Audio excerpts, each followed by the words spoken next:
وزیر اعظم صاحب نے بہت باشگاف الفاظ میں یہ کہہ دیا کہ بھائی میں جمہوریت ہوں، میں عوام کے ووٹس لے کر آیا ہوں، تو آپ لوگ کون سی جمہوریت کے حوالے سے یہ تحریک چلا رہے ہیں؟ کیونکہ عوام کو تو اپوزیشن کی طرف سے یہی بتایا جا رہا ہے کہ جی نظام کو اور اس ڈیموکریسی کو مضبوط کرنے کے لیے ہے۔ وزیر اعظم کے اس بیان پہ کیا رد عمل ہے آپ کا؟ بسم اللہ الرحمن الرحیم۔ شکریہ محترمہ۔ میں سمجھتا ہوں کہ جب انسان گھبراہٹ میں ہوتا ہے اور پریشانی میں ہوتا ہے تو اس طرح کی باتیں کرتا ہے۔ تقریب کس چیز کی ہو اور خطاب جو ہے وہ پورا اپوزیشن پر اور اپوزیشن کی تحریک پہ، میں سمجھتا ہوں کہ یہ اسی گھبراہٹ کی ایک نشانی ہے۔ جہاں تک بات کرتے ہیں جی این آر او کی اور جمہوریت کی، تو جمہوریت عمران خان صاحب قطعاً نہ پہلے تھے، نہ کبھی اب ہیں، نہ ہی جمہوری روایت پر یقین رکھتے ہیں۔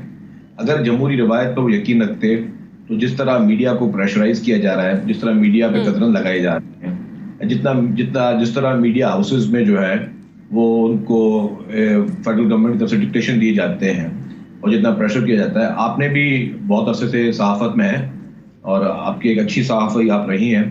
آپ کو یاد ہوگا کہ پیپلز پارٹی کی جب گورنمنٹ تھی تو کس حد تک پیپلز پارٹی کے خلاف باقاعدہ پراپر کیمپینز میڈیا ہاؤسز پہ چلتی تھی، لیکن کبھی آپ نے نہیں سنا ہوگا کہ پیپلز پارٹی نے کبھی کسی میڈیا ہاؤس کو دکھایا ہو یا کسی کو کوئی جو ہے وہ پریشر دیا ہو۔ جو شخص جمہوری ہوتا ہے نا، وہ اظہار آزادی پہ بھی یقین رکھتا ہے، اور آپ کو پتا ہے کہ عمران خان صاحب میں کتنا ٹالرنس ہے۔ جو شخص بھی کوئی بیان دے دے تو اس کو نوٹس آ جاتا ہے۔ دوسری بات کی، انہوں نے کرپشن کیوں رہنا روکی؟ میرا صرف ایک ہی سوال ہے، پی ٹی آئی کے کوئی بھی سینئر لیڈر جواب دے دے، کوئی بھی لیڈر جواب دے دے، سب کے لیے عزت ہے، کہ کیا وجہ ہے آج دن تک اگر آپ کے صاف ہیں تو کیوں نہیں بی آر ٹی پر اسٹے آرڈر ختم کیا جاتا، جس کے بلینز آف روپیز جس طرح ایکسیس میں خرچ ہوئے اور آج دن تک وہ نہیں ہو سکی؟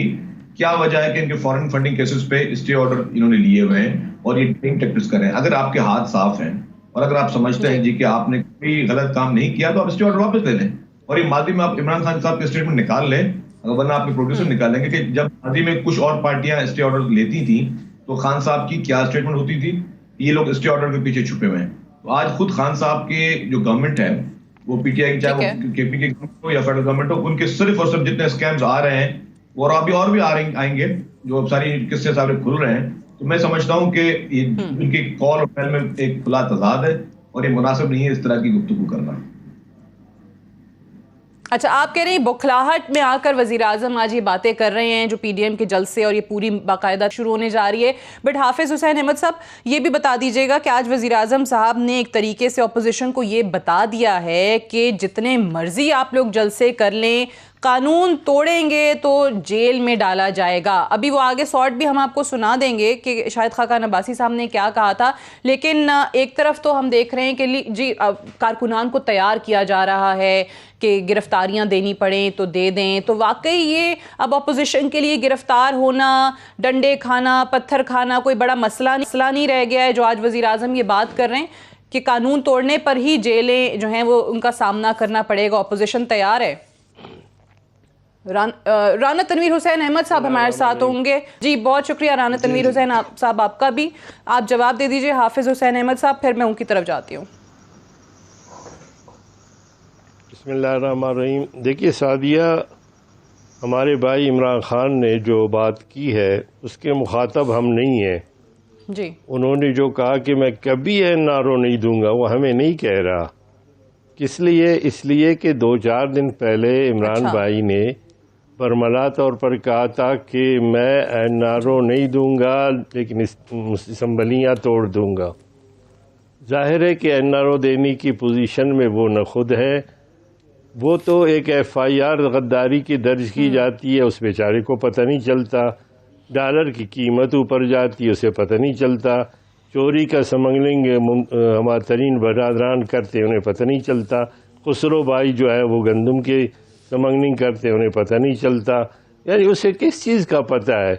وہ اب شاید صرف ایک بات رہ گئی تھی، حالانکہ ویسے ہی اسے کچھ پتہ نہیں چلتا، تو میرے خیال میں بھنگ کی کاشت کی کیا ضرورت درپیش تھی؟ میں سمجھتا ہوں کہ عمران بھائی نے جو بات کی ہے وہ کسی اور کو مخاطب کیا ہے۔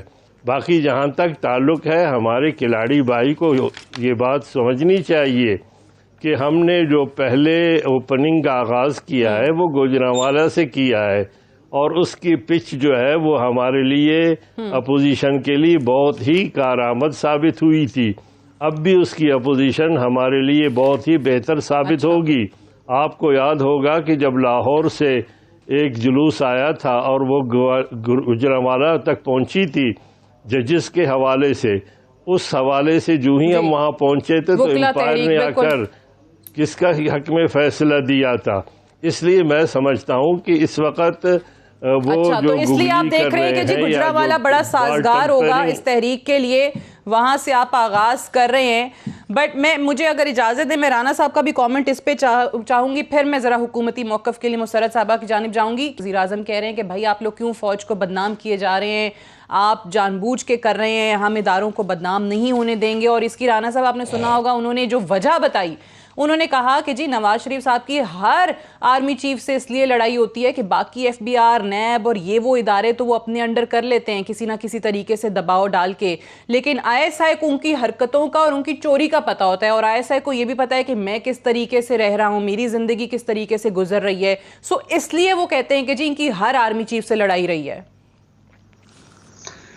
عمران خان صاحب پہلے تو ان چیزوں کو اتنا اچھا نہیں سمجھتے رہے. اپنے انٹرویوز جو انہوں نے دیے ہیں سلیم صافی کو، یا بہت سارے انٹرویو میں نے ان کے سنے ہیں، اور پھر انہوں نے اپنی بک میں بھی کچھ ذکر کیا ہے اداروں کے متعلق اور اس ادارے کا اسپیشلی. تو ان کو بہت سارا پتہ، تو خود کہتے رہے ہیں کہ کیا معاملات ہیں، کس طرح یہ سارا سلسلہ ہوتا ہے. تو ہمیں تو جب بھی موقع ملا ہے ہم نے تو بڑا اس ادارے کو مضبوط کیا ہے، اس کو دفاع کے لحاظ سے بھی، اور ہر چیز ان کے جو آپ کو جتنے بھی ریسورسز تھے، جتنے ہمارے پاس میگر ریسورسز ہونے کے باوجود جو دفاع کے لیے ضروریات تھیں ان کو پورا کیا ہے، مشکل سے کیا ہے یا آسانی سے کیا ہے. تو یہ میں سمجھتا ہوں کہ وہ جو بات کرتے ہیں این آر او کی، وہ ہم تو آج تک پوچھ رہے ہیں کہ این آر او نے کس نے مانگے آپ سے، کون کہہ رہا ہے این آر او دے دیں، کس نے آپ کس سے کوئی پیغام ڈائریکٹ انڈائریکٹ بھیجا ہے، کوئی بات کس طرح کی آپ کر رہے ہیں، یہ کس ہوا میں آپ بات کرتے ہیں.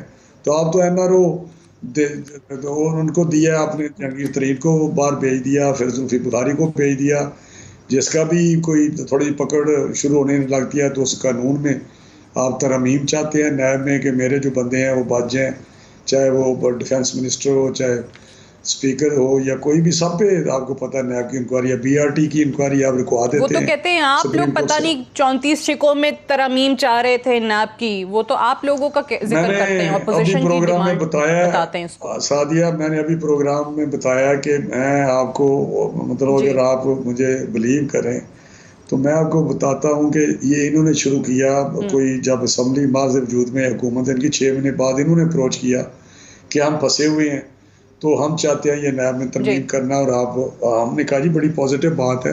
یہ سپریم کورٹ نے بھی کہا ہوا ہے کہ اس میں 4 5 6 ایسی ترمیم جسٹس آصف سعید کھوسہ نے ایک ججمنٹ دی تھی، تو وہ بھی پینڈنگ ہے، وہ کر لے. تو یہ اپنے لیے چاہتے تھے ترمیم کر.